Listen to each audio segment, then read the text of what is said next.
ربنا ما خلقت هذا باطلا سبحانك فقنا عذاب النار.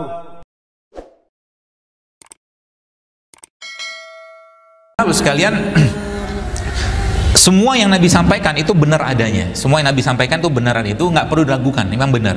Kalau saya memang menyampaikan banyak hal, terutama dengan kesehatan, itu banyak orang yang bertanya-tanya, benar nggak sih gitu kan. Tapi ternyata bahkan ada satu hal, ada satu produk kesehatan yang sering banget dipakai oleh Nabi SAW. Produk itu bernama siwak. Siwak ini ternyata diteliti, kita lihat videonya ya. Ya, ini siwak. Jadi ternyata gabungan adalah pasta gigi dan sikat gigi ya. Bagaimana dengan, dia mengatakan bagaimana dengan natural toothbrush ya, yang ada sikat giginya ada tapi mineralnya ada, dan ternyata ditemukan pada satu produk Nabi, itu siwak. Jadi siwak itu kalau saya boleh katakan semua kebutuhan mineral gigi Anda ada di siwak, Bapak sekalian. Makanya kalau Anda pergi ke lagi umroh atau haji, sekarang banyak sekali orang-orang Turki ya yang bawa siwak ini kemana-mana ya. Jadi dia bisa juga digunakan untuk sikatnya, tapi mineralnya juga punya, itu pada siwak, Bapak sekalian. Jadi ada beberapa sunnah-sunnah Nabi SAW yang mungkin kita perlu hidupkan juga. Sunnah tersebut salah satunya adalah menggunakan siwak ya, bukan sikat gigi tapi siwak beneran ya, bukan sikat gigi ya. Jadi kita mulai mencoba mengajak orang, berdakwah kepada orang dengan bagaimana pola sehatnya Nabi sekalian ya. Nggak usah malu juga, tapi jangan depan orang juga lah, kan depan ngobrol, gimana toko gitu, nggak juga gitu ya. Ya apalagi kan sudah banyak itunya air mulutnya kita sekalian. Jadi prinsipnya kalau kita kerjakan itu maka kita akan sehat. Tapi hari ini kita akan bahas bagaimana ternyata banyak sekali zaman saat ini, di zaman modern saat ini, penyakit-penyakit berat kalau saya boleh katakan itu ternyata subhanallah menjadi penyakit yang sudah menjadi langganan banyak orang, Bapak sekalian. Oke. Jadi WHO sendiri mengatakan bahwa 80% kematian di seluruh dunia itu akibat penyakit jantung dan kanker. Penyakit jantung, kita akan bahas jantung nanti sedikit. Oke. Penyakit jantung dan penyakit kanker. Dan itu semua sebenarnya kalau kita mau cegah, Bapak sekalian, kita mau cegah itu bisa. Guru saya waktu saya pernah belajar tentang kesehatan Islam seperti di Malaysia, dia bilang kalau kamu mau lihat sehatnya jantung seseorang, tinggal kamu lihat karang giginya, dia bilang. Karang giginya. Jadi kalau karang giginya banyak, kemungkinan besar jantungnya banyak masalah, dia bilang. Karang gigi itu menandakan apa? Menandakan asam. Ya, karang gigi dalam gigi manusia itu kalau semakin banyak itu menandakan tubuhnya terlalu asam. Jadi kalau dibersihin gimana? Dibersihin ya bisa gitu kan. Cuman kalau nggak ngubah apa yang dimakannya, insya Allah juga akan bermasalah. Tetap akan bermasalah. Jadi bukan cuman masalah secara strukturnya, Bapak sekalian. Oke, nah kita akan bahas satu demi satu. Mudah-mudahan cukup. Baik, Bapak sekalian, kita akan bahas konsep sehat dalam Islam. Karena selama ini banyak orang memahami konsep sehat dalam Islam itu seperti apa. Saya akan jelaskan dengan sebuah hadis yang sangat sederhana, bukan sederhana, yang cukup sering kita dengar. Hadis ini berbunyi, Nabi SAW bersabda bahwa yang halal itu jelas, yang haram itu jelas. Innal halal bayin wa haramu bayin wa innal bainahuma mushtabihan. Bahwa yang sesungguhnya yang halal itu sudah jelas, yang haram itu sudah jelas. Di antara keduanya ada syubhat. Tapi dalam hadis ini, Bapak sekalian, Nabi SAW menyebutkan dengan sebuah perkataan atau dengan sebuah kata-kata yang menarik. Jadi Nabi bilang bahwa ketahuilah dalam tubuh manusia, ala wa innal fil jasadi mudghatan iza salahat salaha jasadu kulluhu wa iza fasadat fasada jasadu kulluhu, kata Nabi SAW. Beliau menyebutkan bahwa ketahuilah bahwa dalam tubuh manusia terdapat segumpal daging. Oke, dalam tubuh manusia terdapat segumpal daging. Kalau daging ini baik, baiklah semua. Kalau daging ini rusak, salah semua. Ketahuilah daging itu adalah ya, kolbu ya. Hati, kalau hati terminologi medis mungkin kita akan bahasnya hati itu liver, tapi di sini bukan hati itu. Karena ini bahasan daging. Oke. Nah, Bapak sekalian, ternyata yang dimaksud di sini adalah kolbu ini. Kalau dalam bahasa Inggrisnya dia heart sebenarnya. Jadi kalau secara substansi sebenarnya kalau saya boleh mengambil dari beberapa rujukan, ternyata yang dimaksud Nabi di sini secara konsep sehat itu sebenarnya bermula dari sehatnya jantung. Makanya Nabi lihat tadi takwa itu di sini kata Nabi. Jadi letaknya sebelah kiri. Pertanyaannya, bagaimana cara atau bagaimana kita bisa tahu jantung kita itu sehat atau enggak? Bapak Ibu sekalian, Anda nggak usah datang atau Anda nggak perlu sampai datang periksa EKG, datang ke dokter jantung untuk ngecek jantung kita sehat atau enggak. Gampang sekali. Dengan cara apa? Lihat waktu tidurnya benar nggak, atau bisa tidur dengan baik nggak. Kalau waktu tidurnya atau tidurnya nggak benar, ada yang nggak beres dengan jantungnya. Itu yang pertama. Yang kedua, dia gampang nggak buang air besar. Ya, kalau dia sulit buang air besar, ada yang nggak beres dengan jantungnya. Gitu ya. Jadi ini banyak sekali tanda-tanda kalau orang ada gangguan di jantung, ya. Termasuk seringnya seseorang itu berdebar-debar, ketakutan, ya. Itu juga termasuk salah satu yang menandakan masalah di jantungnya. Terus jantung ini bisa bermasalah karena apa?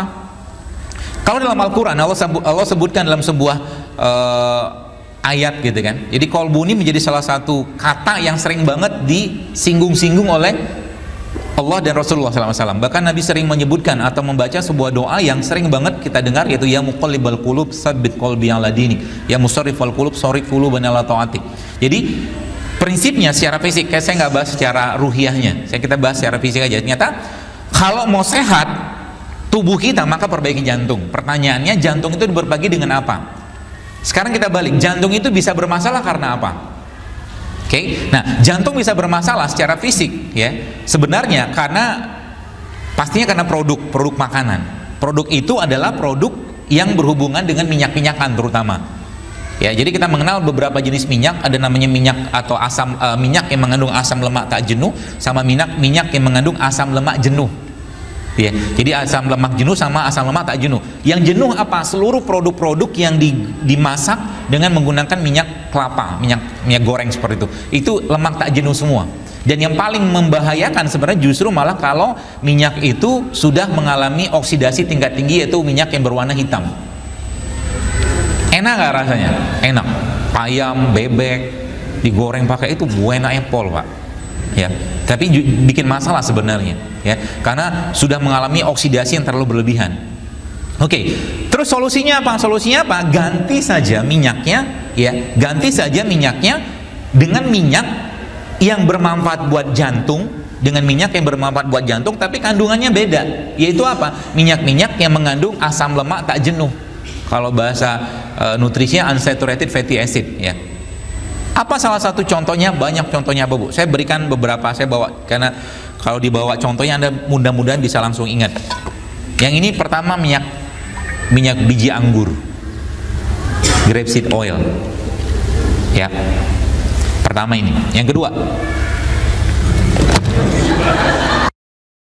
ya, ini minyak zaitun. Ya, saya termasuk pemakan minyak. Ya, sahur tadi pun saya nggak makan apa-apa, cuman makan minyak sama minum air saja, sama kurma 3 butir, cukup. Ya, minyak. Ini grapes, ini minyak zaitun, ya. Minyak zaitun yang terbaik yang ada di mana? Yang ada disebutkan dalam Al-Quran, yaitu la syarqiyati wala gharbiyah. Minyak yang tidak tumbuh di barat dan tidak tumbuh di timur, pohonnya, maaf. Ya, dalam surat An-Nur, la syarqiyati wala gharbiyah. Pohon yang tidak tumbuh di barat, tidak tumbuh di timur. Di mana? Kalau menurut yang saya baca dan para ahli-ahli naturopati mengatakan minyak terbaik itu justru malah letaknya ada di Palestina. Jadi minyak zaitun terbaik itu letaknya ada di Palestina. Kalau ini kan Spanyol. Oke. Apa minyak lagi? Ini lagi banyak, Pak. Stoknya, Pak. Ini minyak. Kalau ini VCO. Bedanya sama 3 ini apa? Beda. Kandungannya beda semua. Minum sekaligus boleh nggak? Boleh aja kalau mau. Tapi rasa minyak ya begitulah. Ya.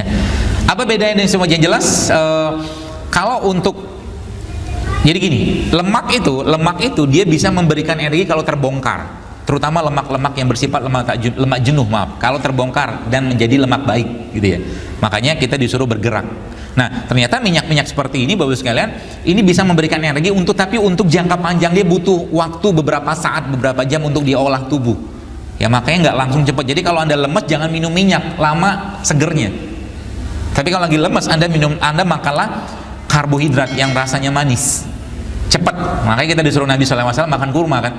Karena lagi lemes tuh, suruh makan yang manis-manis. Tapi tidak semua manis itu sama. Ya, nanti kita bahas.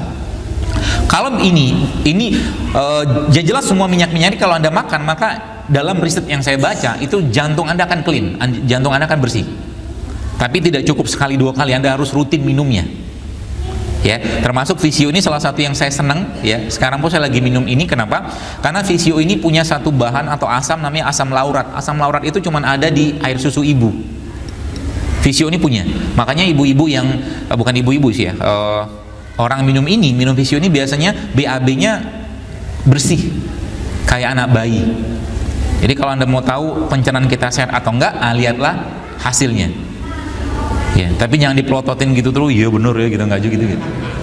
Sekilas saja. Biasanya para pelaku food combining seperti itu, mereka kalau ngelihat badannya hari ini benar atau enggak, mereka ngelihat BAB-nya, fesesnya maaf.